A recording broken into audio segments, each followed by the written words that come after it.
warahmatullahi wabarakatuh. Selamat pagi anak-anak. Gimana kabar kalian hari ini? Semoga kalian senantiasa dalam lindungan Allah Subhanahu wa taala. Masih semangat ya untuk mengikuti pembelajaran hari ini? Harus dong. Hari ini merupakan pertemuan pertama kita dalam pembelajaran secara virtual. Sekalipun pembelajaran secara virtual, percayalah anak-anak, Bapak dan Ibu guru akan memberikan yang terbaik untuk kalian. Untuk itu, kita harus tetap berdoa agar pandemi COVID-19 ini segera berakhir sehingga kita bisa melangsungkan pembelajaran di Gedung Putih ini, yaitu SMP Plus Cordova. Oke anak-anak, sebelum kita mulai pelajaran hari ini, alangkah lebih baik kalau kita berdoa terlebih dahulu. Berdoa mulai. Berdoa selesai.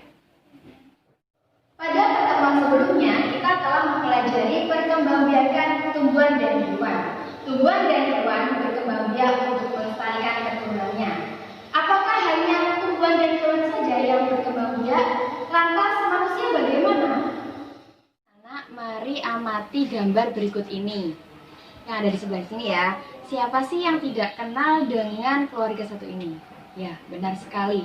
Ini adalah keluarga Gen Halilintar. Keluarga yang mempunyai 11 anak. Wah, banyak sekali ya. Pasti kalian bertanya-tanya, bagaimana manusia ini bereproduksi?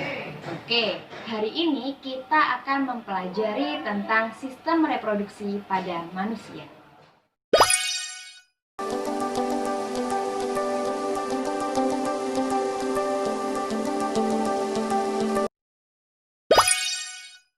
Pada pembelahan sel secara mitosis, yang pertama yaitu fase profase, di mana pada fase profase ini benang-benang kromatin memendek dan menebal membentuk kromatid. Nah, pada kromatid itu terlihat bahwasanya berpasangan membentuk kromosom. Membran nukleus dan nukleusnya juga menghilang. Selanjutnya, pada tahap metafase terbentuk benang spindel kromosom yang terlihat makin jelas. Di situ benang spindel kromosomnya berjumlah 8. Kemudian kromosom berada di daerah ekuator sel atau berada di posisi tengah semuanya. Selanjutnya pada tahap anafase, benang-benang spindel memendek, terlihat ya. Kemudian kromatidnya menuju kutub yang berlawanan. Nah, di situ kromatidnya sudah mulai terpisah. Selanjutnya yaitu tahap telofase. Pada tahap ini kromatid telah sampai di kutub-kutub yang berlawanan. Kromatidnya mulai menipis dan memanjang menjadi kromatin.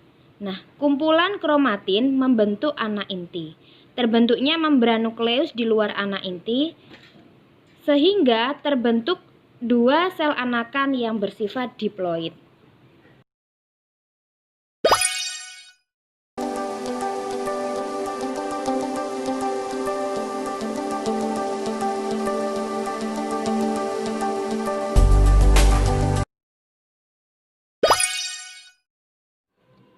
Sebelum melanjutkan ke pembelahan sel secara meiosis, mohon kepada seluruh siswa kelas 9 untuk mencatat hal-hal penting selama pembelajaran IPA berlangsung.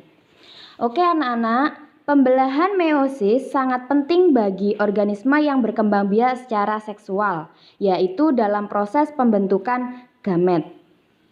Tahapan pembelahan sel pertama disebut meiosis 1 dan tahapan pembelahan sel kedua disebut meiosis 2. Pada tahapan pembelahan meiosis 1 hampir sama dengan pembelahan secara mitosis, yaitu tahap profase 1, tahap metafase 1, tahap anafase 1, dan tahap telofase 1. Pada tahap pembelahan meiosis 1 menghasilkan 2 sel anakan dengan kromosom yang sudah haploid. Selanjutnya yaitu tahap meiosis 2. Pada tahap ini terjadi pembagian kromatid tunggal dari setiap kromosom haploid kepada sel anakan dengan tahapan-tahapan sebagai berikut. Yang pertama yaitu tahap profase 2. Yang kedua tahap metafase 2. Selanjutnya yaitu tahap anafase 2 dan yang terakhir adalah tahap telofase 2. Pada tahap meiosis 2 menghasilkan 4 sel anakan haploid.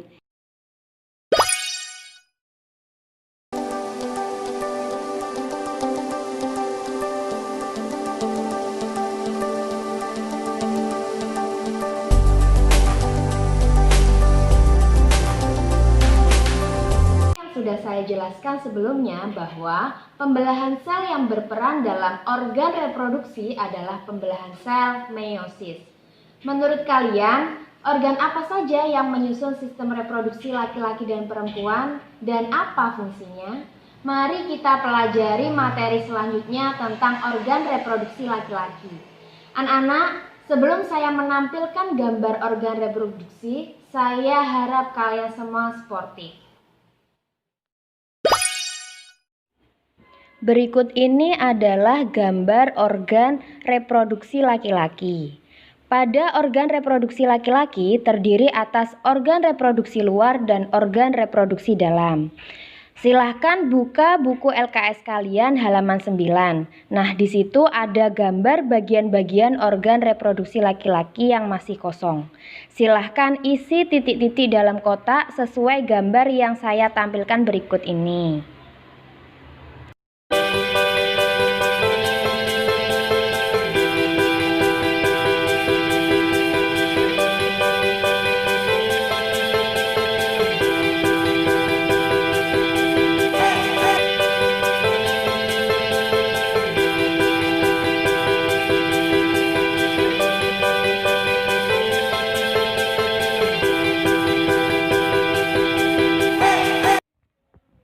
Organ reproduksi laki-laki pada bagian luar adalah organ reproduksi yang terletak di luar bagian tubuh, yaitu dapat diamati secara langsung.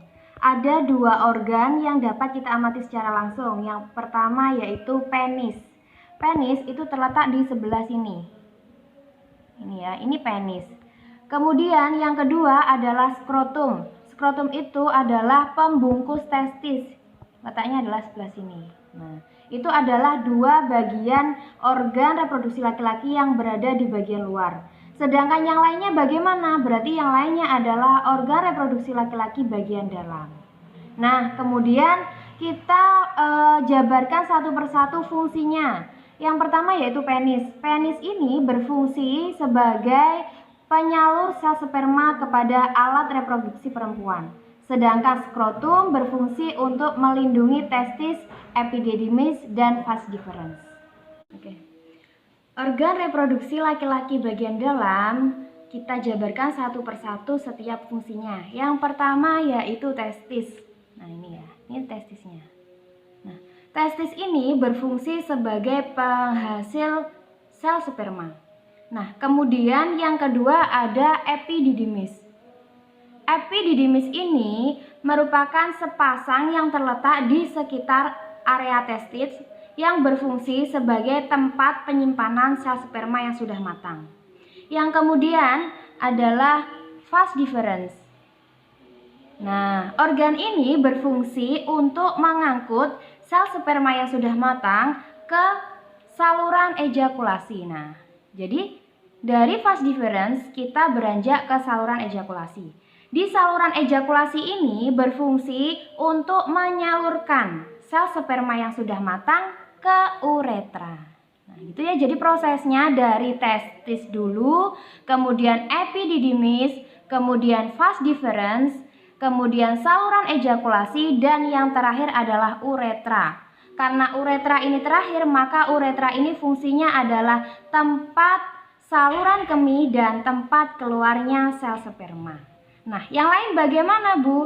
Oke, yang lainnya adalah kelenjar prostat. Kelenjar prostat ini berfungsi untuk menghasilkan zat-zat yang digunakan untuk perkembangan sel sperma. Nah, oke anak-anak, itu tadi adalah organ dalam reproduksi laki-laki. Oke, selanjutnya adalah organ reproduksi perempuan. Sebelum saya menginjak ke organ reproduksi perempuan, kira-kira ada kesulitan nggak untuk mempelajari reproduksi laki-laki?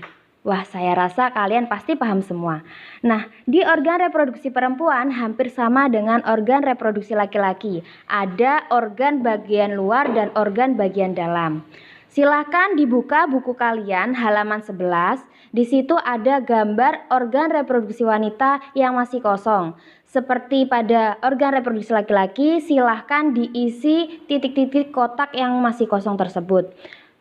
Oke, untuk mengisinya silahkan perhatikan gambar berikut ini.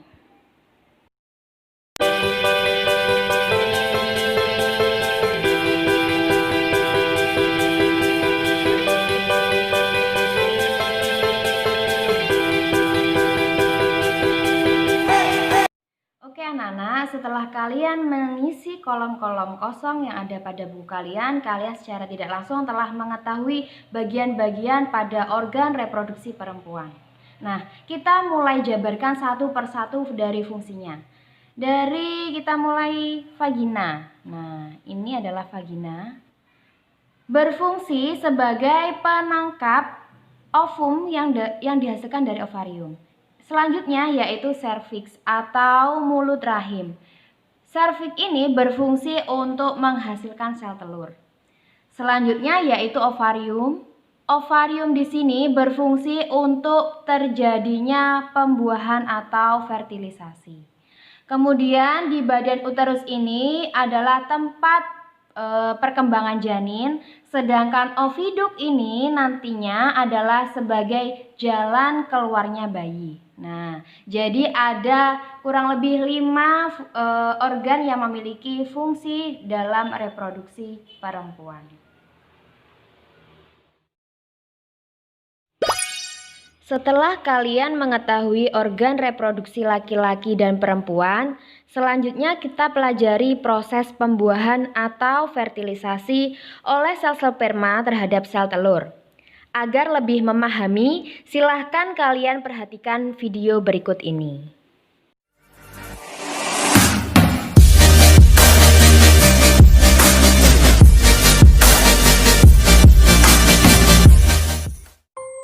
The journey of life starts with a fascinating race. Starting with millions of sperm, only one, the fastest and the strongest, will reach the finish line. Some fall out of the race, getting lost in the rush through the narrow fallopian tubes, while some are stopped by natural obstacles which protect the woman's body from intruders. Those who make it closer to the end compete fiercely with each other. Together, they attack the egg cell. Their only goal is to be the first one to enter the egg. Only one will make it through, but the others simplify this mission by slowly dissolving the membrane of the egg. Finally, we have a winner. The winning sperm enters the egg and conception occurs. Half the man's and half the woman's chromosomes combine. This creates a unique DNA code which is needed to create new life. These combined chromosomes form the first cell of the new baby. This is now called the zygote. The zygote starts to divide into a cluster of cells and begins to travel to the friendly and safe habitat of the uterus. When the zygote is divided into a bubble of cells, a blastocyst is formed with an inner layer of cells making up the embryo and an outer layer which will protect and nourish the embryo. The blastocyst then finds a comfortable place to stay in the uterus for the next 40 weeks to develop and transform into a human being.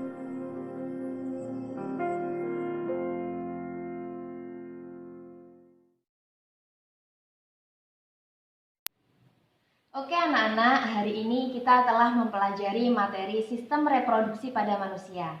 Silahkan bisa dipelajari lebih lanjut di asrama. Semoga pembelajaran hari ini bermanfaat. Sampai ketemu pada pembelajaran virtual selanjutnya. Saya akhiri. Wassalamualaikum warahmatullahi wabarakatuh.